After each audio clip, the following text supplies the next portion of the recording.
আর আল্লাহও চায় আপনি আপনারা ছোট করেন। আল্লাহর এটা দেখতে বড্ড ভালো লাগে যে আমার বান্দা ছোট হয়ে থাকতে চায়।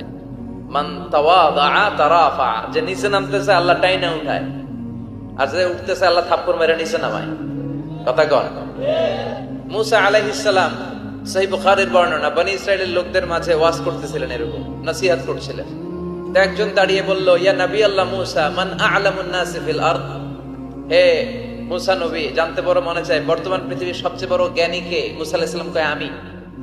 মুসা আলাইহিস সালাম কি বললেন? আনা। আসলে কথাটা ঠিক।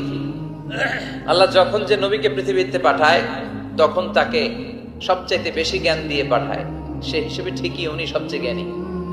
কিন্তু উনি এইভাবে নিজেকে সবচেয়ে বড় জ্ঞানী বলে দিবে, এটা আল্লাহর পছন্দ হয় নাই। আল্লাহ চেয়েছিলেন মুসা আলাইহিস সালাম যেন বলে আল্লাহু আ'লাম, আল্লাহই জ্ঞানী। সুবহানাল্লাহ কইবেন না? কিন্তু তা না করে উনি কি করলেন? যখন বললো সবচেয়ে বড় জ্ঞানী কে, উনি হুট করে কি বলে ফেললেন?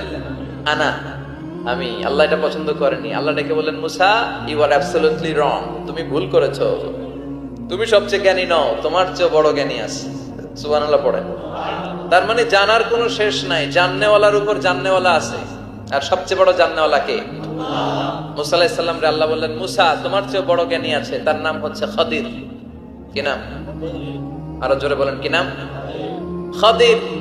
উনি কোন জায়গায় বসলে ওখানে ঘাস লতা পাতা যদি শুকনো থাকতো, ওনার বরকতে ওগুলো সবুজ হয়ে যেত, এজন্য ওনার নাম খাদির। কিন্তু আমরা বলি খিজির। আমরা কি বলি? খিজির। আল্লাহ বললেন, ইযহাব ইলা মাজমাইল বাহরাইন, দুই সাগরের মিলন কেন্দ্র, ওখানে যাও। ওখানে যে এমন এক বান্দার সন্ধান পাবা, সে তোমার চেয়েও জ্ঞানী। সুবহানাল্লাহ পড়ে।